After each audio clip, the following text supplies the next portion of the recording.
Canada is descending into lawlessness with illegal anti-pipeline protests. Teck's $21 billion Frontier oil sands mine is on the verge of being cancelled, and yet Justin Trudeau is over in Africa offering Canadian support for their mining and oil and gas sectors. Oh, the things you'll do for a UN Security Council seat.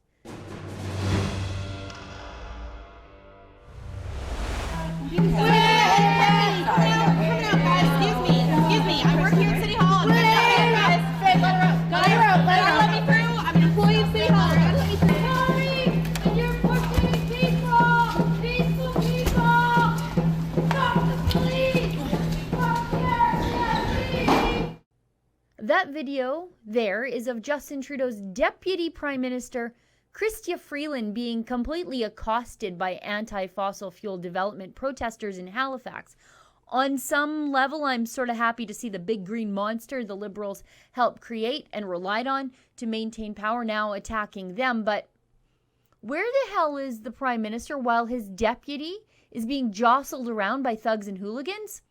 Extinction Rebellion and a number of other protesters, including ones that claim to be in solidarity with the Wet'suwet'en people, have been busy shutting down major infrastructure, blocking highways, sabotaging roads and bridges, and blocking government buildings in an attempt to have the $6 billion Coastal GasLink pipeline and Teck's $21 billion Frontier oil sands mine just cancelled.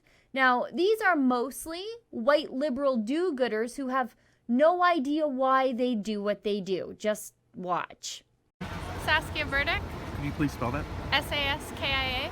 Okay. What are you doing here?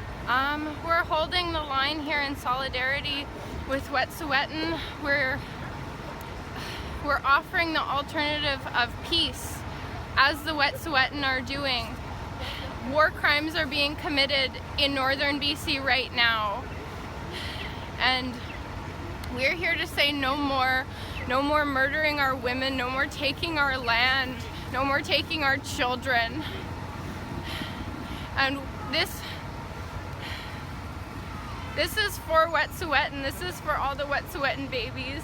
This is for all the Wet'suwet'en women. This is to thank them for their strength, because they're standing there holding that line under the threat of lethal force, under the threat of death, for us, for our water, for our life, because they hold our life as sacred, and so we must do the same for them.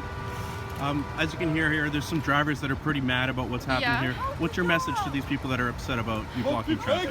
Is it inconvenient to live in this settler state where your biggest problem is you're late to work? Look up what's going on. We're not here to inconvenience you. We want peace. We don't want people to die. We're here because we love you, because we love the Wet'suwet'en, and we love all the people, and we need to protect the water for all the people, for all the generations yet to come. What these absolute nutcases are really doing is denying Indigenous children a prosperous future. These do-gooders think that they speak for Indigenous people, but what they're really doing is the opposite. They're disenfranchising the elected band councils of the Wet'suwet'en and every single elected band council that supports fossil fuel development, like every single band that's touched by Teck's Frontier oil sands mine. And as all of this is unfolding in Canada, Justin Trudeau has been hiding out in Africa, giving away your money. He was barely on the African continent before he promised $10 million to Ethiopia to promote gender equality. He's promoting gender equality in Africa while his deputy prime minister is getting ping-ponged through a gauntlet of the unwashed masses just to try to do her job. Got it. It's like Justin Trudeau thinks that he's the progressive prime minister of the entire world instead of the prime minister responsible for Canada as it descends into chaos and lawlessness. Just look at this tweet, though, from Macky Sall. He's the new president of Senegal.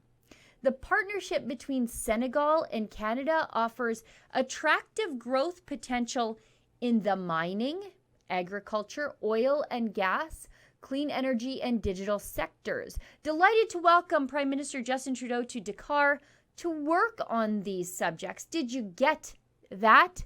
Senegal is working with Canada to develop its mining and oil and gas resources, but Justin Trudeau can't get out of the way so that Alberta can develop ours.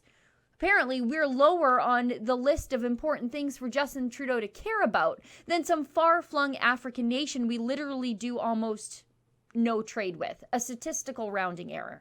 You see, in Alberta, we offer Justin Trudeau nothing in return except economic prosperity for the entire country if he lets us develop our oil and gas resources.